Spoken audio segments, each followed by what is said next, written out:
Welcome everyone. I'm Christine Zellers and I'm with Rutgers Cooperative Extension of Cape May County and I'm in the Family and Community Health Sciences Department.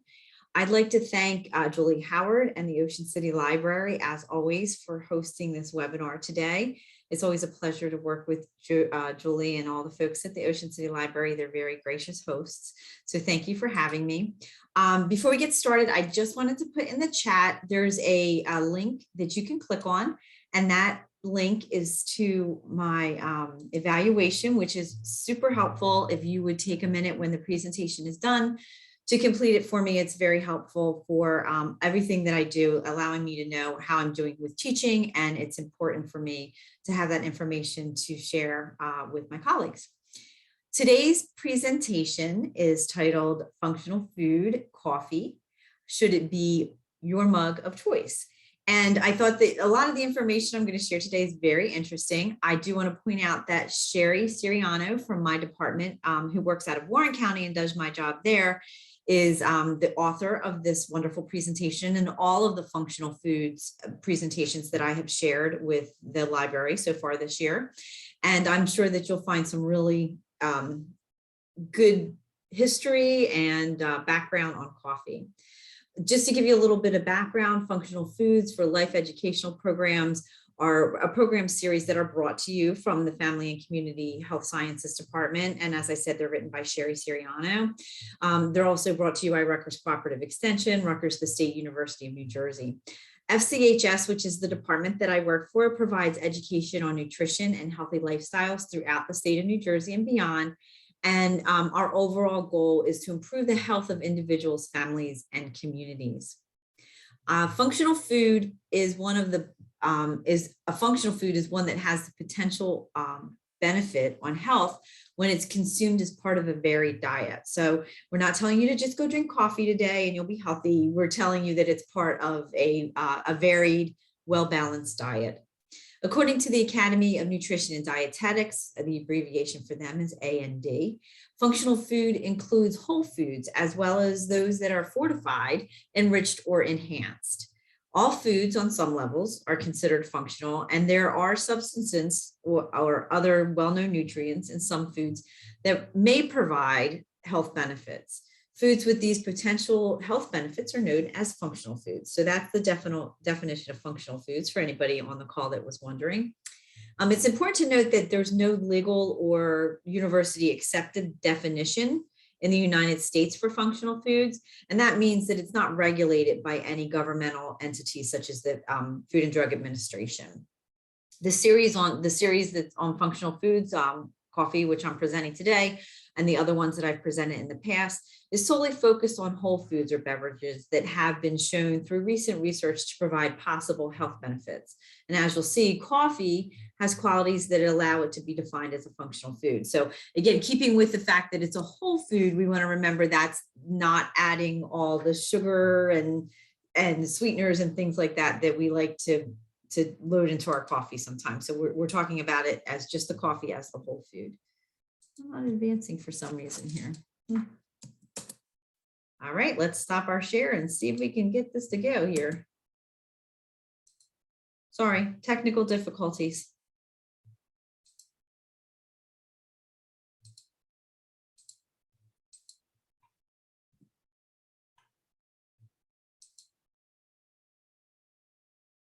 I'm sorry, please bear with me a second.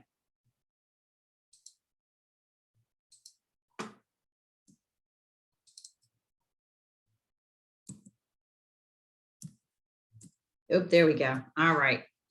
So sorry about that. It's always fun when you're remote.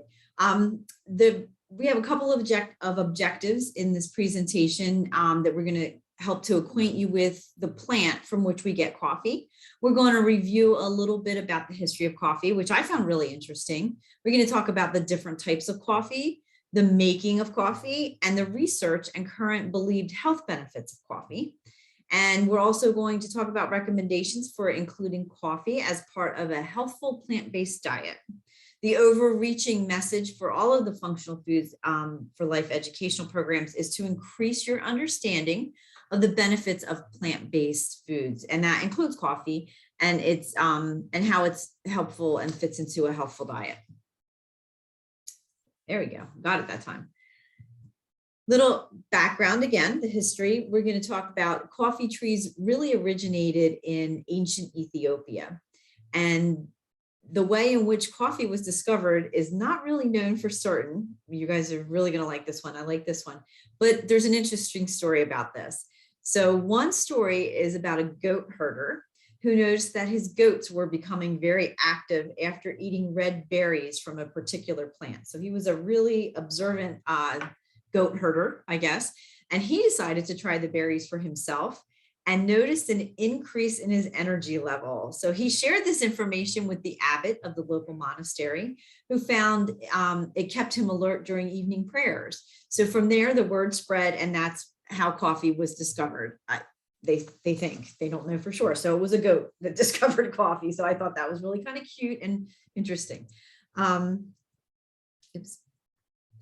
The cultivation of coffee really started on the Arabian Peninsula. And by the 15th century, coffee trees were being cultivated in the Yemeni district of Arabia and further spread to other parts of the world, including Persia, Egypt, Syria, and Turkey. And at this time, coffee was enjoyed in coffee houses as well as in homes, so much as we enjoy it today. The coffee houses were popular as gathering places to meet with others, listen to music, and view performances. Now, although other areas of the world began to hear of this unique beverage, the Arabs successfully kept the coffee tree from being cultivated outside of this area for a really long time by not allowing the exportation of any fertile coffee beans. So they kind of kept it to themselves. The Dutch finally did take some fertile beans and cultivated them in Holland in greenhouses in the year 1616. They had success with the plants in Java, which is now known as Indonesia, and the spread of coffee trees then continued in new areas throughout the world, and that included the Caribbean. By the late 17th century, coffee made its way to Europe and to the New World. And in time, people began to prefer coffee as their morning beverage of choice instead of wine and beer. So that's how we stopped drinking wine and beer at breakfast, I guess. Tea remained the flavored beverage overall in Europe, but coffee became the beverage of choice in the colonies after the Boston Tea Party in 1773.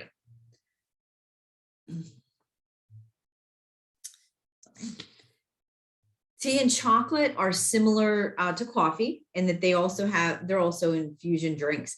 And infusion drinks are those that take part of a plant and submerge it in water.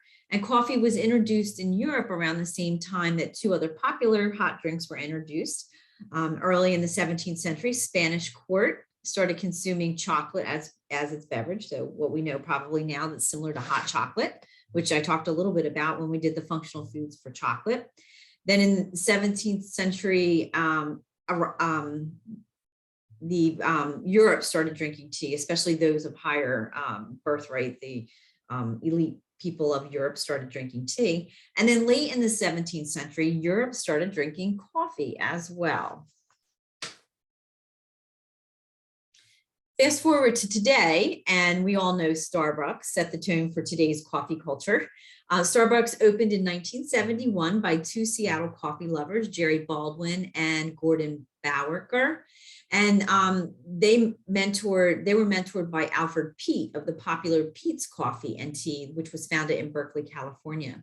Starbucks then proceeded to buy out Peet's in 1984 and sold the Starbucks portion only in 1987 to Howard Schultz.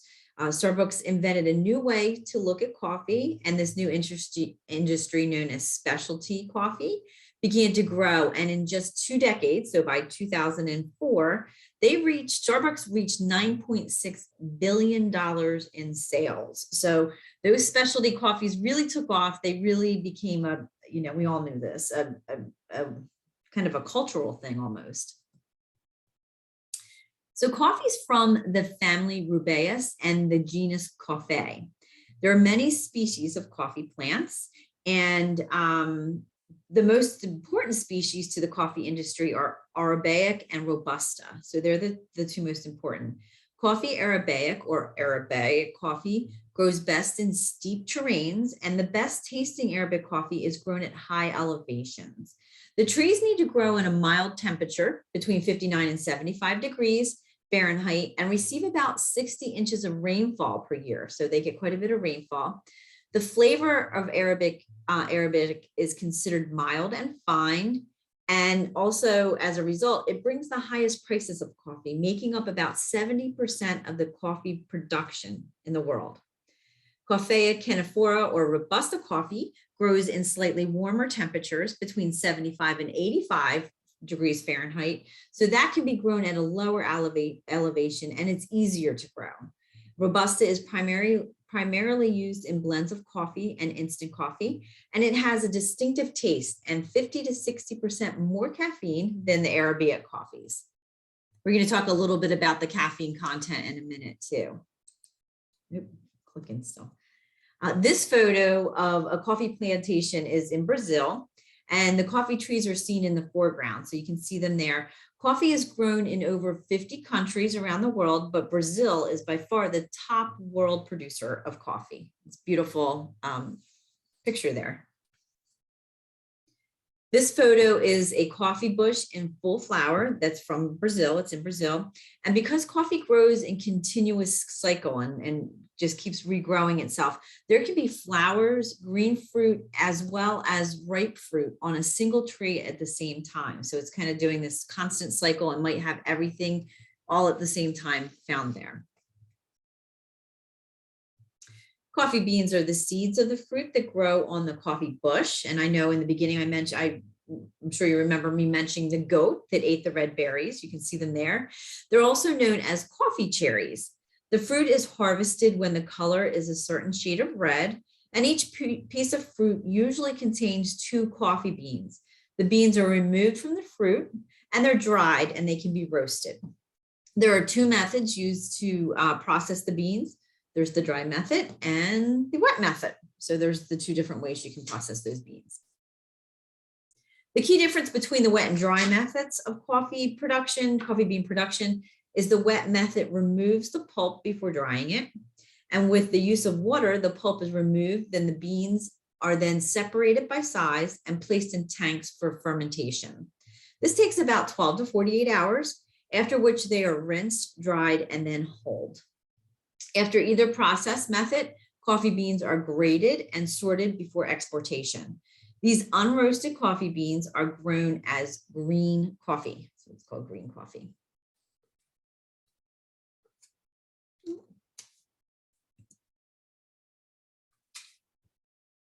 The flavor and aroma that we associate with coffee is completely created by the roasting of the beans. Unroasted beans contain coffee's acids, proteins, and caffeine, but not its taste or aroma if it's not roasted. The process of heating, which causes a chemical reaction, turns the carbohydrates and fats of the coffee bean into aromatic oils.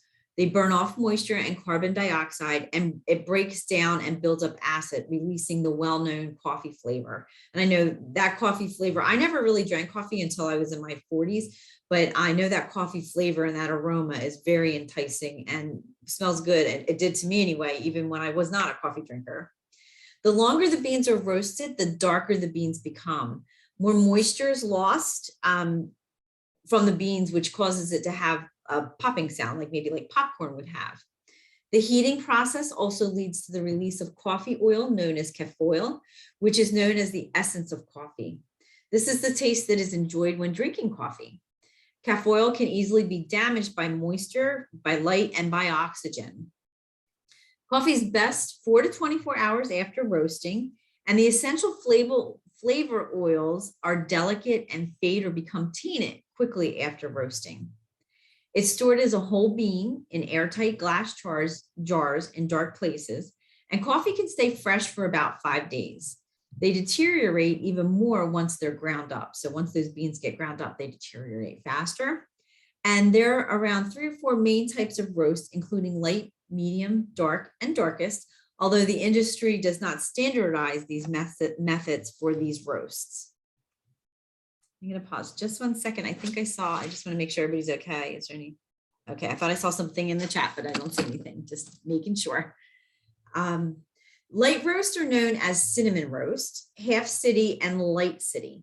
They're roasted for the shortest amount of time, so usually about 7 minutes. And this is usually roasting time for common mass marketed coffees. So the ones we see most often are roasted for about 7 minutes. A bean that is light roasted will be dry because they're not roasted long enough for those oils to break through the surface of the bean. And describing the taste of different roasts is as subjective as putting a wine into words. The flavor of a roast is considered mild and light bodied. Keep clicking there. Some medium roasts are known as city, American, and breakfast, and they're roasted for 9 to 11 minutes. This is a more common roast for specialty sellers, especially in the beans in the US. So our more common ones here in the US would be the city, American, and breakfast. In medium roast, the surface of the bean is dried, and the flavor is described as being sweeter and more full-bodied than the light roast. Medium and dark roast can also be go by the name of full city. They're roasted for 12 to 13 minutes, and they'll look a little shiny because with the longer exposure to heat, the oils in the beans really start to rise to the surface of them, and that makes them look a little bit shinier with the oils coming out. The roast is often preferred in the Northwest United States, this full city roast, and the flavor is considered somewhat spicy, with a rich chocolatey body, strong aroma, and bittersweet aftertaste. The darkest roasts are commonly known as high, continental, Italian, or espresso. They're roasted for over 14 minutes, and they'll begin to smoke because they're starting to burn. After 14 minutes or so, the beans grow quiet and begin to smoke. A large amount of oils have been released to the surface of these beans, so it'll look shiny and oily, even more so than the last one we talked about, the medium. The flavor is described as bitter or smoky, and it's not considered to be the true flavor of the bean.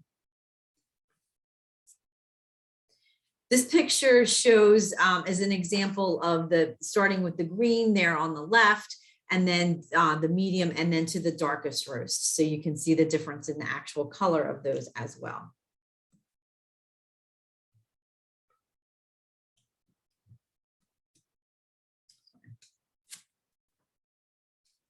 At one time, roasting coffee beans at home was part of the daily life for many people throughout the 1930s. So they didn't have that ability that we have now. You had to roast it at home. They roasted coffee beans out of their porches, over their fireplaces, and atop the cast iron stoves. So they did it all there right at home. They then grinded only what they needed to make the coffee for the day. And you too can make coffee at home. We're going to talk a little bit about that. As I mentioned, roasting starts with the green coffee beans, which can be purchased from specialty coffee stores. Several how-to step-by-step websites exist to help you get started on this if this is something you so desire to try at home. Some sites suggest that roasting can be done in the oven. Some people say that it can be done on the stove, or even in an air popcorn popper, you could do it. Alternatively, you can purchase a coffee roaster for approximately $75 to $300, depending on the quality of the roaster, if you want to roast it in a one that's made to do specifically that at home. Sustainability is, I covered this a little bit in my other presentations with functional food, but again, to go over that a little bit, sustainability is the ability for something to be maintained over the long term and meet the needs of today without compromising the ability and the future generations for tomorrow and what their needs might be. Organic production, including organic coffee, is usually considered to be sustainable, so something that can continue on and not hurt what's to come. For something to carry the United States Department of Agriculture organic seal, the USDA's organic seal, it must be certified by approved organizations and be minimally processed without most synthetic and petroleum-based pesticides and fertilizers, growth hormones, antibiotics, genetic engineering, ionizing radiation, and sewage sludge. So they have those qualifications to be certifying it as USDA organic. Organic farming primarily focuses on a good soil quality and plant health, although very little coffee is grown in the United States. So it's still possible to obtain the coffee that wears the USDA organic seal, even if it's not grown in the USA, by certifying through agencies such as the Quality Assurance International. And their acronym is QAI, and that was started in 1989. It's a USDA accrediting certifying agency, and it approves the organic certification in accordance with the USDA's national program. So even if things are not grown here, they can go through the certification required by our USDA to make sure that they meet those growing qualifications and receive that seal if they are appropriately growing and following those guidelines that are required by the USDA. Fair trade is another reference that goes a lot. People look for these labels, and the fair trade refers to an industry that's sustainable in a different way. It protects the lives of the creators of the product. So coffee is a good example of a product that can be produced as fair trade. Middlemen known as coyotes in Central America used to cheat coffee growers, and they are eliminated with fair trade by allowing growers to sell directly to the importers. This leads to fair trade pricing as well. There's a good many products that are being produced as fair trade, and that includes tea, chocolate, sugar, and many fruits and flowers in addition to coffee. Coffee that has been grown by farmers who have earned the Rainforest Alliance certification seal originates or contains ingredients sourced from Rainforest Alliance certification farms or forest. These farms and forests are managed according to rigorous environmental, social, and economic criteria designed to conserve wildlife, safeguard soils and waterways, and protect workers, their families, and local communities, as well as increasing livelihood in order to achieve true long-term sustainability. Please note that that although some products containing fair trade and our Rainforest Alliance certified seals can be organic, but that does not necessarily mean that they are organic or are organic. So if you want to make sure if they're organic or not, you should check not only for the fair trade, but you also should check for the organic seals. Okay, so let's talk a little bit about brewing coffee and different ways coffees are brewed. To brew the perfect cup of coffee, there's a few things you need to keep in mind. First, be sure that all equipment is thoroughly cleaned between brewing. I know we get residue even on our just like little automatic pot that we do at home. And what I do to clean that out, I know it can be difficult to clean that sometimes. If you take salt and you want to do it gently, you can put the salt in there and use a sponge or a scrub brush to scrub that off, and it gets that residue off of there, and then rinse the pot out really good so you don't have a salty cup of coffee. But that is a little, it's somewhat abrasive to take off the coffee stain, but not abrasive enough to ruin the coffee pot. But again, make sure you rinse it a lot. Any residue of coffee grinds that are left behind can leave a bitter taste. So that's why we want to make sure that everything's really cleaned well. The water we use is really important too. Tap water is fine to use as long as it's not heavily chlorinated and it tastes good on its own. So if your water tastes really chlorinated or kind of not good out of the tap, then you're probably going to want to use filtered or bottled water to make your coffee so it doesn't change the taste up at all. You always want to start with fresh cold water. You want to choose coffee beans as soon as they're roasted or as close as possible, and you want to store them in a cool, dark location. If you're grinding your own beans, do so as close to the brewing time as possible, because remember we said, they're not lasting that long once they're ground up. Excuse me. And you also want to use a burr grinder over a mill grinder. Burr grinders are more consistent in their grinding and make an even grind of the beans throughout. The size of the grind is very important to the taste of the coffee. Bitter coffee may be a result of the beans being too finely ground, and a flat coffee might be due to the grounds being too coarse when they're ground up. The rule of thumb for the amount of coffee and water to use is 1 to 2 tablespoons of ground coffee to every 6 ounces of water. The amount of time to brew is dependent on the type of brewing system that's being used. And for a drip system, the brew time is about 5 minutes. For French press, which is pictured here in the picture, it's about 2 to 4 minutes. For for espresso, it's 20 to 30 seconds. For cold brew, it should be steeped overnight, about 12 hours. Over or under brewing can affect the taste of your coffee. So you want to keep that in mind as well.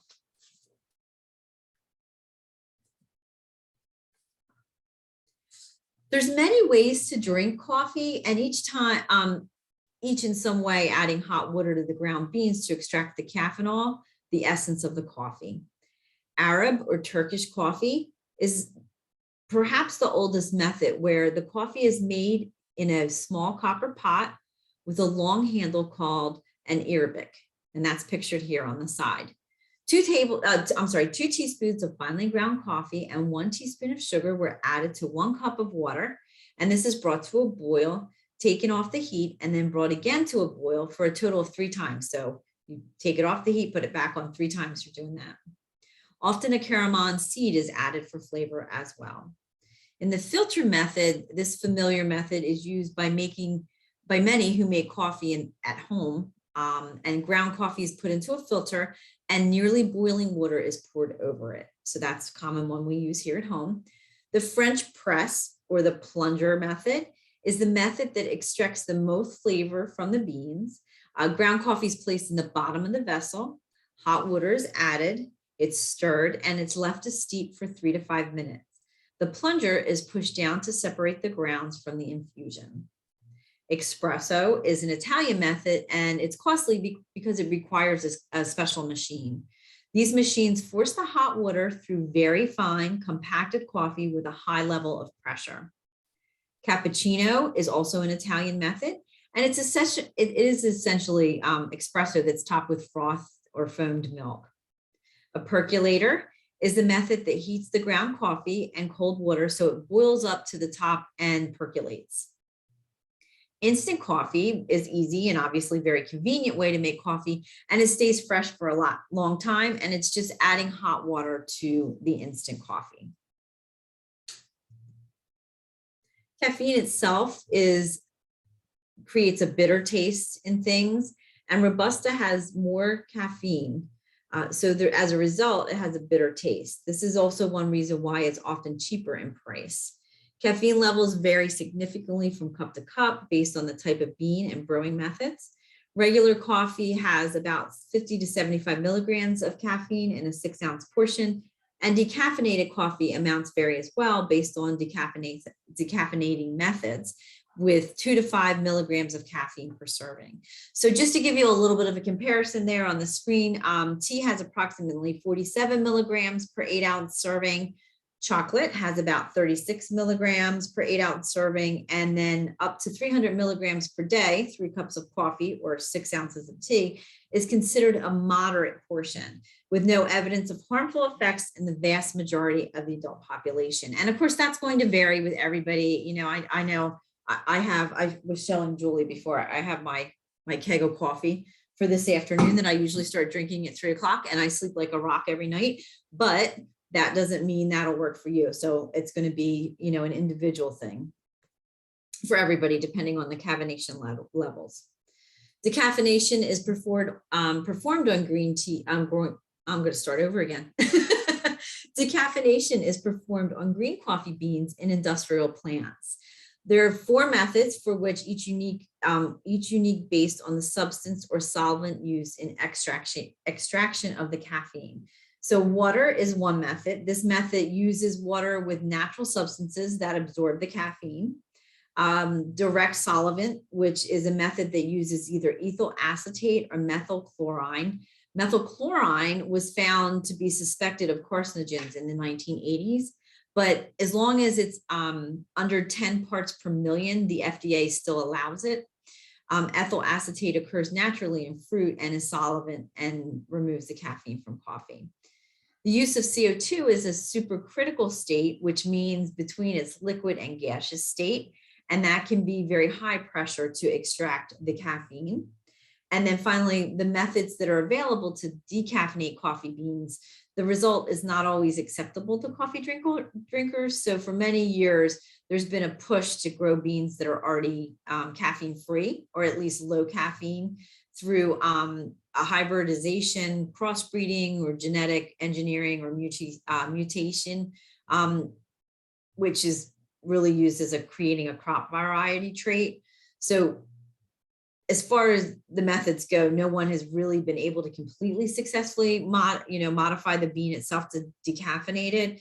There was somebody that was able to trademark and get 2% of the normal caffeine levels down. So they were able to get that down. It was called Decafeitino, but it's only 2% less. So they're working on it and trying to get those beans to naturally come up without the caffeine in them. But so far, not much luck. All right, let's talk a little bit about the research of coffee now. Research on coffee consumption has resulted in possible health benefits as well as some potential risks. But overall, evidence indicates that there's benefits that outweigh the potential risks. Possible health benefits include a decreased risk of certain types of cancer, cardiovascular disease, neurodegenerative disorders, type 2 diabetes, and liver disease. And we're going to take a look at each of those individually here. Many studies conducted to determine the potential link between coffee intake and cancers. So according to the American Institute for Cancer Research, there is probable lower risk for endometrial and liver cancers with respect to coffee consumption.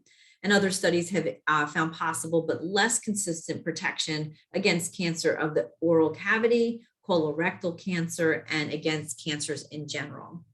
Exactly how coffee would play a role in protecting the body against cancer is really not known at this point, but potential mechanisms or way that this might occur include antioxidants found in coffee that may regulate the growth of cancer cells, reduce inflammation, or destroy cancer cells. The caffeine in coffee that may decrease the amount of time that carcinogens stay in the digestive tract by decreasing their transit time. The enzymes that are stimulated by specific substances in coffee, known as CoA and cafesol, that block the proteins that activate carcinogens and mechanisms that lead to death of cancer cells. So again, they're not really sure, but they're looking at those potential reasons, the anti-inflammatory and the reduction of cancer cell growth as reasons for why there could be cancer reduction there. Studies have shown that there is an increase in both the systolic and diastolic blood pressure when consuming 200 to 300 milligrams of caffeine for up to 3 hours after ingesting the caffeine in those who already have hypersensitive or have high blood pressure. However, when studying if coffee has the same effect on isolated caffeine, the effects were found to be neutral. Also, the effects have been found to be more pronounced in non-coffee drinkers. Restricting coffee consumption for those who have hypertension is no longer advised in the US, where it used to be. An interesting effect of coffee on cholesterol has been known for some time. Moderate consumption of filtered coffee on a regular basis does not seem to increase the cardiovascular disease. However, unfiltered coffee has been found to be associated with a significant increase in total cholesterol, low density lipoprotein cholesterol, the LDLs, and triglycerides. This is true for those who drink coffee on a regular basis and those who drink it occasionally. It is thought to be due to the substances known as diphtherones, which are removed from coffee by paper filters, but remain when coffee is not filtered. This would be true for any boiled coffee, such as those made with a French press.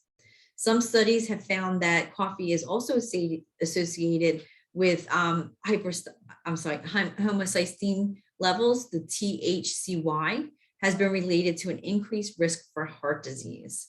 As a result, filtered coffee may be the best choice on a regular basis, with boiled coffee as an occasional choice. So if you're concerned, try that filtered coffee and only use the boiled coffee on occasion. Due to the reported effects of caffeine and coffee on the body, it has led to a general belief that coffee drinking is a risk for heart disease.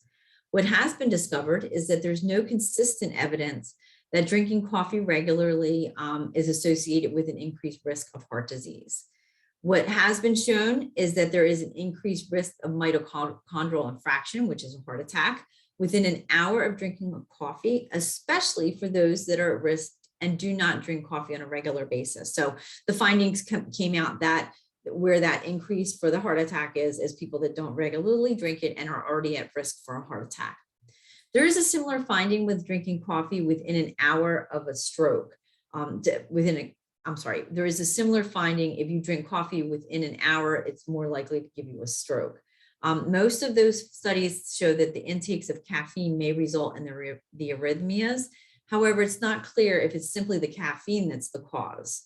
As a result, it's not clear if coffee itself increases the risk of arrhythmias, but studies at this time do not indicate a significant risk with respect to heart failure. Other possible health benefits for coffee. Studies at this time suggest a protective effect of coffee consumption and caffeine in general against Parkinson's disease and Alzheimer's disease, although the mechanism is not really known. They don't know why. Studies are underway to determine if coffee intake may also work to protect against the cognitive deterioration that occurs in Alzheimer's disease, but more studies are needed to really confirm this. A large amount of evidence suggests that coffee consumption is also linked to decreased risk of type 2 diabetes. High intakes of coffee in particular have been shown to decrease the risk in high-risk populations. Up to 12 cups per day resulted in a 67% reduction of developing diabetes in Native Americans when they took part in the Strong Heart study. A review of studies with over 450,000 participants in total has shown that there was a 7% decreased risk of diabetes associated with each additional cup of coffee consumed. But don't try to, reduce your rate of diabetes by drinking a whole bunch of coffee, especially if you're adding sugar to it, because that's not going to work. So, but the studies do have a reflection that it does decrease that chance. Coffee consumption has also been associated with protection against the liver. And liver diseases, including psoriasis, non-alcoholic fatty liver, and hepatocellular disease of the liver. And this is really an improvement in overall liver enzymes that's being shown. It has also been suggested that an intake of 2 or more cups of coffee per day will protect against the progression of most types of liver disease. There's also some potential health risks of coffee consumption. So although the risk is not completely clear and still under debate, some studies indicate that coffee consumption may be associated with bone loss, low bone density, or fractures. Other studies do not find the association. However, they do find that the association was greater for people that consume more than 2 to 3 cups per day that are already at risk. Coffee is known to decrease absorption of iron during meals. And for maximum iron absorption, coffee should not be consumed with meals or iron supplements. Some research has also shown possible connections between pregnancy loss and caffeine and coffee's consumption, although more studies are really needed in this area. We also know that sleep quality can be altered by caffeine, but the extent to which this coffee consumption affects sleep is needed to have further study as well. In particular, not all people respond to caffeine the same way. Like I said earlier, there's individuals that are sensitive to caffeine, and others that occur due to age and other factors such as genetics and that are really specific to the individual. So if you find that you're having some sleep problems at night and you're drinking a lot of coffee with caffeine in it, you might want to watch how late you drink it, or you might want to wait and maybe cut some of it out during the day to see if that helps you to sleep better at night. And especially if you're waking at night, a lot of people have told me that they enjoy coffee at night before bed and it doesn't bother them. They fall right to sleep. However, they're waking up at night. So it could be bothering you and you might not be recognizing it. So just watch that consumption if you're having sleep issues. Caffeine, along with other substances in coffee, seem to be associated with depression. So there's limited evidence at this time, but the studies are starting to indicate that there is a risk of developing depression with coffee intake. So if you're experiencing some depression, you might want to also look at your consumption of coffee.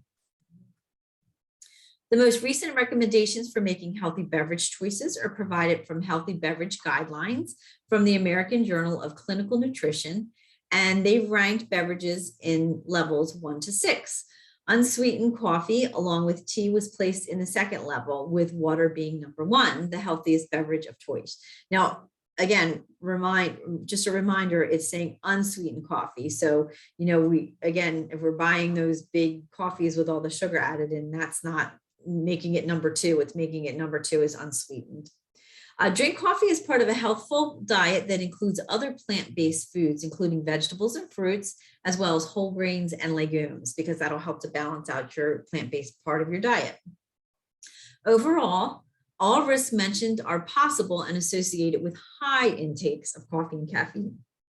Some individuals, some evidence of possible benefits were moderate consumption, and that's 3 to 4 8-ounce glasses per day, which would provide approximately 300 to 400 milligrams per day. So again, watch the levels if you're having some of the side effects that are not positive that we mentioned.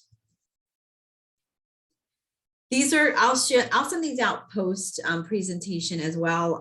These are just a little bit more about the industry and where you can learn more about the information that I shared today. And I will be sending those out post program for you. I'm just going to put once again, oh my goodness. I'm going to once again put in the chat the link for today's presentation. If you guys want to click on that, it would be really great to have the feedback on the presentation, so I know how things are going. And then finally, this is information on the 6 functional food education programs made by Sherry Siriano, as I mentioned before, and I thank her for doing that. She's made some wonderful presentations, and I think they're really full circle, give us a lot of information and help us to understand these functional foods as best as we can, with all the health benefits and history that she's provided there. So thank you, Sherry. And finally, here's the information about Sherry, and I'm going to stop sharing this while we take a look at the questions. And I want to share this little information here. Hopefully you can see that. Julie, can you see that? I saw you said you were here. I don't see a screen share at the moment. Okay, I will come back through, fix that problem.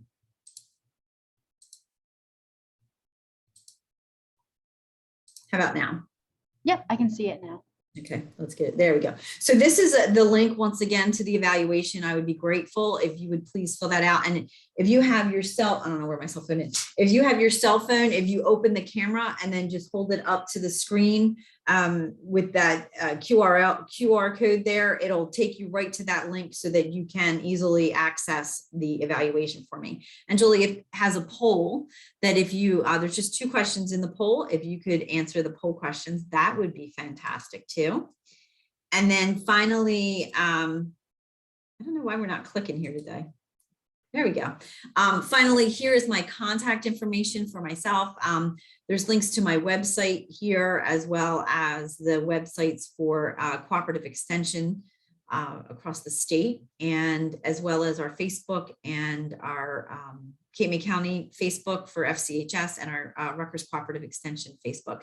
We list all of the information on our websites, as well as our Facebook for upcoming programs. And we always love it when you join us and get some more good wellness information from us. And it'll have a list of the upcoming programs we're going to have coming. So please join us for those. If there's any questions, I will be glad to try to answer them. I'm glad you learned some. Oh, sorry.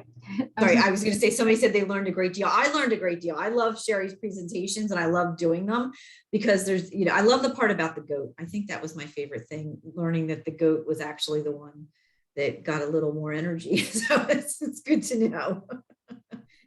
That's a good Jeopardy question, I guess. And I just want to say thank you so much, Chris, while people are putting their questions in and filling out the poll. We really appreciate your time. And as always, your presentations are really interesting. And I learned a lot as well. So I thank you for that. Great. I'm glad to be here. Thank you for having me. I always love coming. Yeah, absolutely. And it looks like we have some results coming in on the poll, so that's great. Thank you all for that.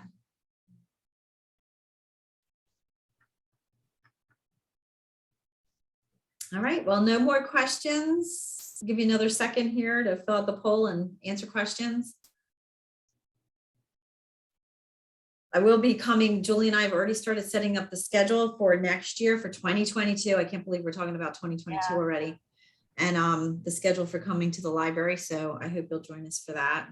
Hopefully I'll get to meet some of you in person next year and not just virtually at the events. Yeah, and as soon as that you'll be able to find that on our website, oceancitylibrary.org/events calendar. But we're really excited to have Chris continuing to offer her programs for us next year. So we hope you'll continue to join us for her talks. Oh, great! Another comment, Chris came in.